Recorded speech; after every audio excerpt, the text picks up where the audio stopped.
thanks for returning. I hope this video finds you happy and doing well. As you know by the thumbnail, this video is going to be on my top picks for fall eyeshadow palettes. So if you're interested, then just keep watching. Alright, so I'm just going to quickly say before I get into the video, the reason that my voice is kind of messed up is because I'm a little bit sick, and it's mainly because a lot of you all know that I have RA, which is rheumatoid arthritis, and my doctor just recently switched my meds, where instead of taking my medicine in my stomach, I used to take shots in my stomach once a week. Now I take an infusion, and that's where I go into my doctor's office and I have to take my medicine through an IV.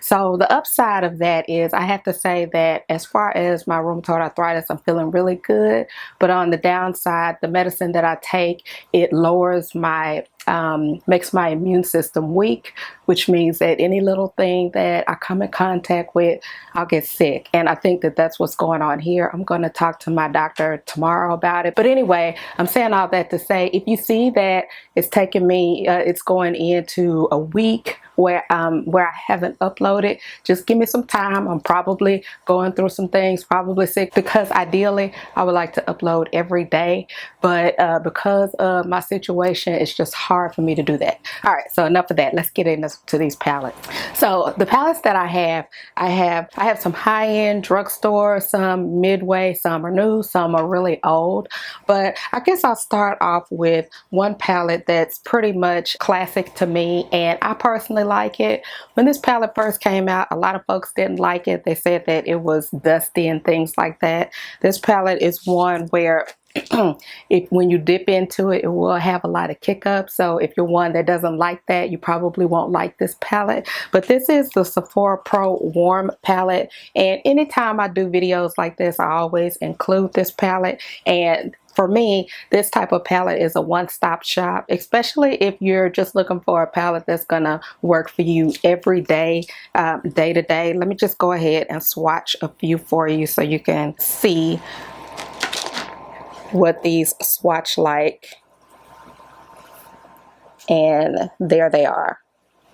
So they really don't swatch the best, and I'll be the first to tell you that you really can't base an eyeshadow palette by how well it will swatch, but this is a really, really good palette. The next one that I want to recommend is an old one, and I think this one is really on everybody's list. This is the Too Faced Gingerbread Spice palette. Now, I did see the Extra Spice palette in Ulta, and I was thinking, Ulta, and I was thinking, should I get that one? But it's really not that much different from this one. I don't know how many of you all have seen the Extra Spicy palette, but I don't think that it's needed. I really like this one. The pigmentation is really good on this one, and it smells good too, which is always a treat. But this is just how this one swatches, and I think that the shadows in this palette, all of them blend very well.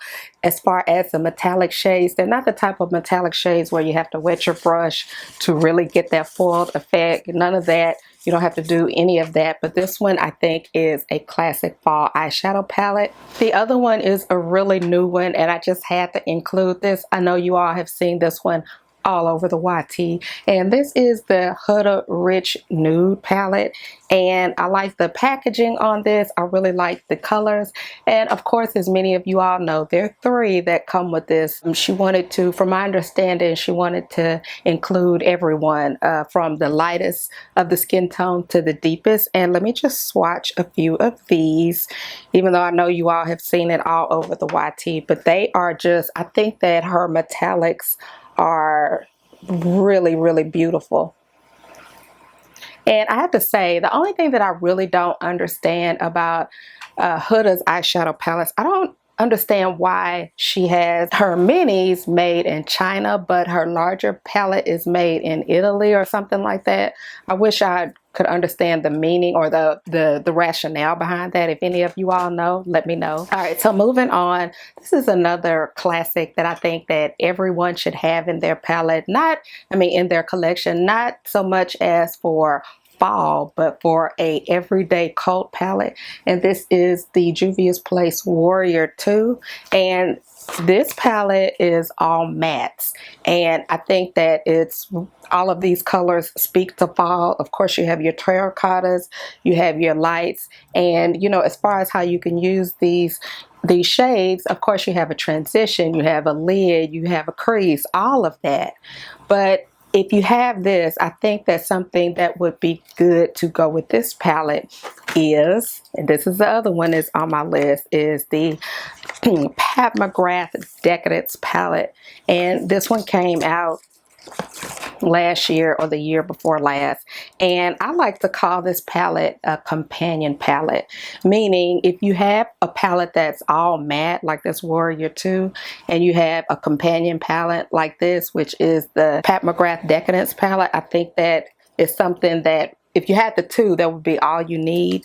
Let me go ahead and swatch this palette. I don't really see a lot of people talking about the Decadence palette, and that's probably because she has so many new ones out. But anyway, let me go ahead and swatch these for you.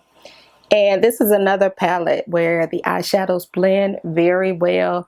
You don't have to spray your brush to get that metallic foiled look.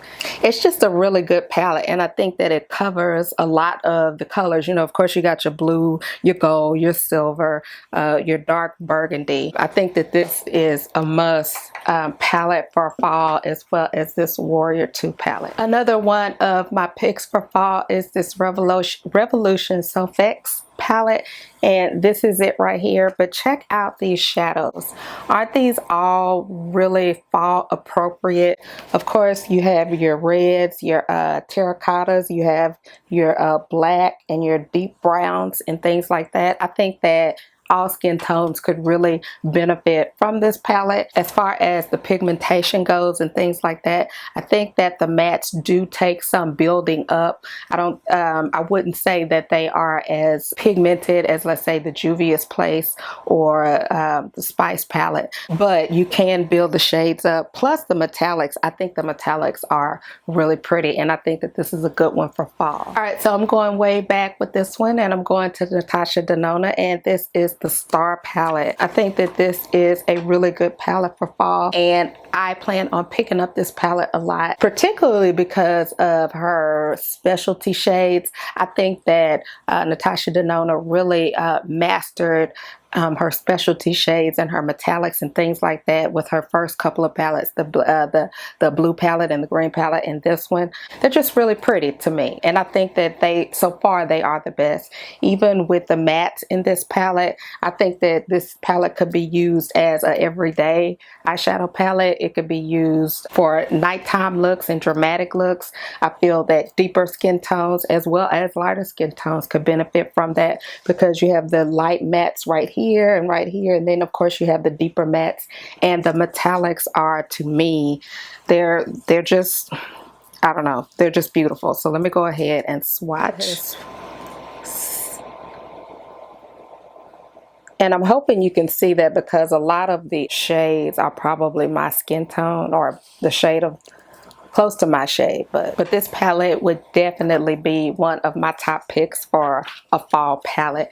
And the next one is the Metropolis palette, and I have to say that I have swatched this one, and I had to include this one because I think this would be a great fall palette. And I know that a lot of other YouTubers have put this in their top picks, but if you look at it, you do have the terracotta shades, you have the deep shades, you have the metallic. I don't know how well a lighter skin tone would be able to deal with this palette, only because it doesn't have that many lighter transition shades. So it has this one and this one, but that's it. But either way, I think that it's a very beautiful palette, and I'm glad I have it. And I do have to say, I think that her formulas that are more creamier, like really creamy, that almost feels like a little cream, I think that those are very interesting. But I recently picked this up at the Sephora sale, and I'm happy I picked it up. Alright, so my next pick would have to be the Jackie Aina collab with Anastasia Beverly Hills.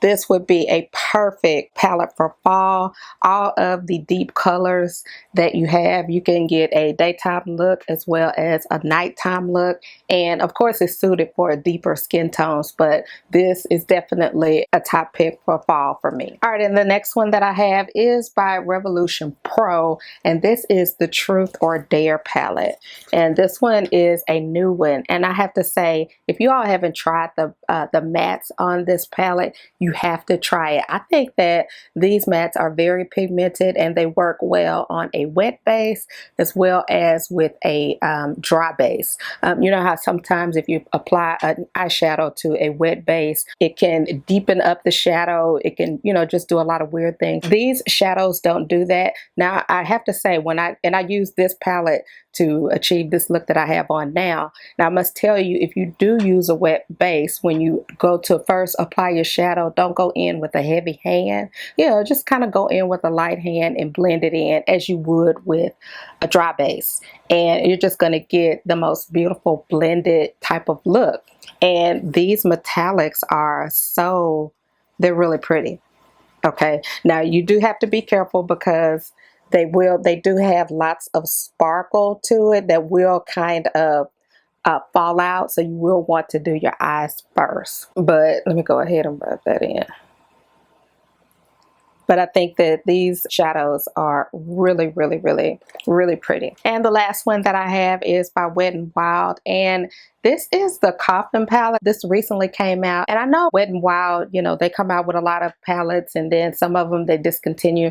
I really do hope that they keep this one in their line because it is affordable. It's only like $4 or $5, and the metallics and the mattes are really, really nice. And there they are. They blend out really well when applied. They don't swatch the best, but when applied, they apply very nice, very blendable, even with the metallics. Now this one, to get the metallics to look a little bit more on the foil side, I would say to kind of wet your brush if you don't feel like it's foiled enough, but this one is one of my picks for fall. So that's it. Those are all of my picks for fall eyeshadow palettes. Do you have any of these eyeshadow palettes in your collection? What are some of your picks for fall? Let me know down in the comments. I'd love to hear about it. Thank you so much for tuning in, and until my next video, smooches.